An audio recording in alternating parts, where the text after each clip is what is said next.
ایک عورت نے پوچھا یا رسول اللہ میرے خامند کا میرے اوپر کیا حق ہے؟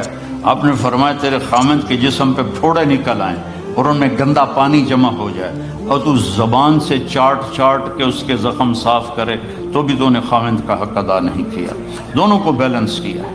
بہترین مسلمان وہ ہے جس کا بیوی کے ساتھ اچھا سلوک ہو۔ جب تک آپ کو صبر اور برداشت کرنا نہیں آئے گا آپ کی زندگی خوبصورت نہیں ہو سکتی۔ غصے کو پینا سیکھو، غصے کو دبانا سیکھو، غصے کے وقت چپ رہنا سیکھو تو آپ کی زندگی بڑی خوبصورت ہو جائے گی۔ دل دریا سمندروں ڈوبے کون دلانیاں جانے ہو، وچے بیڑے وچے جھیڑے وچے ونج مہانے ہو۔ میرے نبی نے گھروں کو آباد کرنے کا ایک خوبصورت طریقہ بتایا۔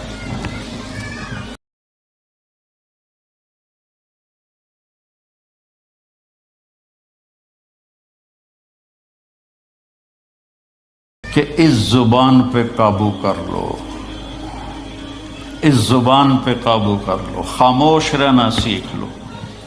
غصے کے بیوی کو غصہ چڑھ جائے تو خامند چپ کر جائے، خامند کو غصہ چڑھے تو بیوی چپ کر جائے تو آپ کا گھر خوبصورت رہے گا۔ اگر دونوں ہی آگ لگ گئی اور دونوں ہی بولنا شروع ہو گئے تو آپ بھی گئے، آپ کے بچے بھی گئے۔ اپنی زبان پہ قابو پانا سیکھو۔ ہماری ایک دھوبن تھی ماسی شریفہ، فوت ہوگی بیچاری، وہ تھی بڑی لڑاکی، چھوٹے قادی آئی تو چنگا شرلی پٹاخہ ہے، تو وہ آئی میری بہن کے پاس، کہتی بی بی میری نوواں میرے نال بڑا لڑدیاں، لڑتی آپ تھی، میری نوواں میرے نال بڑا لڑدیاں، میں نے کوئی تویز دے کہ ساریاں میریاں نوکر بن جانا۔ اب میری بہن کو تو پتہ تھا کہ ماشاءاللہ آپ سوا سیر ہے، تو میری بہن تویز گنڈے کا ہمارے ملک میں بڑا رواج ہے، تو ایسے الٹی سیدھے لکیریں لگا کے نا تو رول کر کے چھوٹا سا بنا کے نا کہا کہ ماسی جب تیری لڑائی ہونے لگے تو یہ تعویذ تم نے یہاں رکھ لینا اور چک مار لینا ایسے، اور اس کو گرنے نہیں دینا، گر گیا تو وہ تیری خیر کوئی نہیں۔ اور اس نے کیا کیا، اس کو چپ کروانے کا طریقہ، تو تعویذ کی تو بڑی اہمیت ہوتی ہے۔ تو ایک ہفتے کے بعد آ گئی، بی بی تو بڑا چنگا تعویذ دیتا، ساری لڑائی ختم ہو گئی کیونکہ ماسی شریفہ چپ ہو گئی۔ تو یہ سب ان عورتوں کو بھی تعویذ دیتا ہوں، ماسی شریفہ والا آپ کو بھی دیتا ہوں۔ ماسی شریفہ والا تعویذ لے لو، آپ کی زندگی بڑی خوشحال ہو جائے گی۔ اللہ کی قسم، جھک جانے میں جو عزت ہے وہ سر اٹھانے میں نہیں ہے، چپ رہنے میں جو سکون ہے وہ جواب دینے میں نہیں ہے۔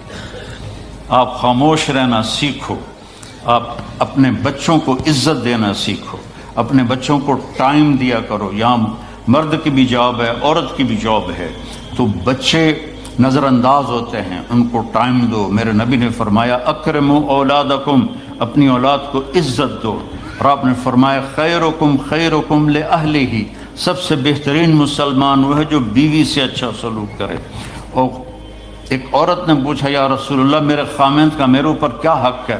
آپ نے فرمایا تیرے خامند کے جسم پہ پھوڑے نکل آئیں اور ان میں گندا پانی جمع ہو جائے اور تو زبان سے چاٹ چاٹ کے اس کے زخم صاف کرے تو بھی تو نے خامند کا حق ادا نہیں کیا۔ دونوں کو بیلنس کیا ہے۔ بہترین مسلمان وہ ہے جس کا بیوی کے ساتھ اچھا سلوک ہو۔ آپ نے 11 شادیاں کی، یہ شوق کی نہیں تھیں، یہ اللہ کے حکم کی تھیں اور ہمیں زندگی سمجھانے کے لیے تھیں کہ آپ یہاں رہو یا کہیں اور جگہ رہو، جب تک آپ کو صبر اور برداشت کرنا نہیں آئے گا آپ کی زندگی خوبصورت نہیں ہو سکتی۔ غصے کو پینا سیکھو، غصے کو دبانا سیکھو، غصے کے وقت چپ رہنا سیکھو تو آپ کی زندگی بڑی خوبصورت ہو جائے گی، بہت حسین ہو جائے گی۔ زندگی اندر ہے، باہر نہیں۔ اب رولز رائس میں چڑھ کے کوئی اچھی زندگی نہیں گزار رہا ہے، لائف تو اندر ہے۔ دل دریا سمندروں ڈوبے کون دلانیاں جانے ہو، وچے بیڑے وچے جھیڑے وچے ونج مہانے ہو۔ یہ اندر ہے، لائف اندر ہے۔ اور کیا لطف انجمن کا جب دل ہی بجھ گیا ہو، جب اندر بجھا ہوا ہو تو پھر باہر کی چیزیں کوئی مزہ نہیں دیتی۔ عاصم کے مرنے کے بعد ہمیں کوئی شے اچھی نہیں لگتی، حالانکہ لائف ہر نعمت موجود ہے، سب کچھ موجود ہے۔ میرے بیٹے کا نام عاصم تھا جو فوت ہوا ابھی جب 36 سال کی عمر میں، تو کوئی شے اچھی نہیں لگتی کہ اندر ویرانی آ گئی۔ یہ اندر میں خوشحالی ہو، اس کے لیے صرف ایک ہی دوا ہے، وہ ہے محمدی بننا اور محمدی اخلاق کو اختیار کرنا، اللہ کے نبی کے طریقے پر چلتے ہوئے اپنی جان سے لڑائی لڑنا۔ ایک ہمارا دوست تھے، وہ تبلیغ میں گئے تو ان کو داڑھی رکھنے کا شوق ہو گیا، اب بیوی ان کی رکاوٹ بنے، کیا داڑھی رکھو گے تو مجھے طلاق دینی ہوگی۔ اب وہ کافی دیر بیچارے سوچتے رہے، ایک دن ان کو ترکیب سوجی، آ کے بیگم سے کہنے لگے میرا جی چاہ رہا ہے کہ میں دوسری شادی کروں، لیکن میں سوچتا ہوں پہلے داڑھی رکھوں یا پہلے شادی کروں۔ تو ان کی بیگم نے کہا پہلے داڑھی رکھ لو، پہلے داڑھی رکھ لو۔ تو ایسے اپنی بیگمات کو مناؤ پیار محبت سے۔ عزت تو نبی کے طریقے میں ہے، نبی کا طریقہ چھوڑ کے میرا والد مجھے ڈاکٹر بنانا چاہتا تھا، تو آج میں یہاں کھڑا ہوتا، اگر میں ڈاکٹر ہوتا، میرا چھوٹا بھائی ڈاکٹر ہے، بہت اعلیٰ ڈاکٹر، تو میں یہاں کھڑا ہوتا۔ مجھے یہاں میرے نبی کا طریقہ لے کر آیا ہے، میرے نبی کی سنت لے کر آئی ہے، میرے نبی کی زندگی لے کر آئی ہے، اور آپ جس محبت سے تشریف لائے ہیں اس کے پیچھے میرے نبی کی زندگی ہے۔ تو اللہ کی قسم عزتوں کا خزانہ ہے میرے نبی کی پاکیزہ زندگی۔ تو آپ نے ہمیں پوری زندگی گزار کے دکھایا۔ حضرت عائشہ کی دلداری فرما رہے ہیں، عائشہ انہو لیہون علی ان اریتک زوجتی فی الجنہ، عائشہ مجھے تو جب سے پتہ چلا ہے تو جنت میں میری بیوی ہے، میرے لیے تو مرنا ہی آسان ہو گیا ہے۔ بھلا جس نے رب کو دیکھا ہو اس کے لیے کسی اور کی حاجت رہ جاتی ہے؟ باقی یہ صرف دلداری کے لیے تھا۔ ایک دوسرے کی تعریف کرو، ایک دوسرے کے لیے اظہار محبت کرو۔ آج کا ماحول ایسا ہے، بیگم سے کہو گے آئی لو یو، کی خیرت ہے کیوں ہے؟ وہ تم سے کہے گی آئی لو یو تو تم بھی پوچھو گے خیرت ہے، کوئی چکر تو نہیں آ رہے؟ اظہار کرو، اظہار محبت کرو، اس سے آپ کے باؤنڈنگ ہوگی۔ اولاد کو ماں باپ سمجھتے ہیں بس ہماری اولاد ہے، ہمیں ان سے پیار ہے، ان کو عزت دو، ان سے اظہار محبت کرو۔ ڈاکٹر عبدالحی صاحب ایک بڑے بزرگ گزرے ہیں، وہ اپنے ایک مرید کے ہاں کھانے پہ گئے تو پوچھنے لگے کھانا کس نے بنایا؟ تو مرید نے کہا جی میری بیگم نے بنایا۔ کہا اس کو بلاؤ۔ ان کی بیگم آ گئی تو فرمانے لگے بیٹی آپ کا کھانا کھایا بہت ہی اچھا تھا، بہت مزے کا تھا۔ وہ رونے لگی دھاڑ دھاڑ۔ تو وہ ڈاکٹر صاحب پریشان ہو گئے کہ بیٹی خیریت تو ہے، کیا ہوا؟ تو وہ کہنے لگی حضرت آپ کے مرید کے پاس مجھے 30 برس ہو گئے، 30 سال، کبھی ایک دن اس نے میری کسی چیز کی تعریف نہیں کی۔ تو اظہار کرو، اظہار کرو۔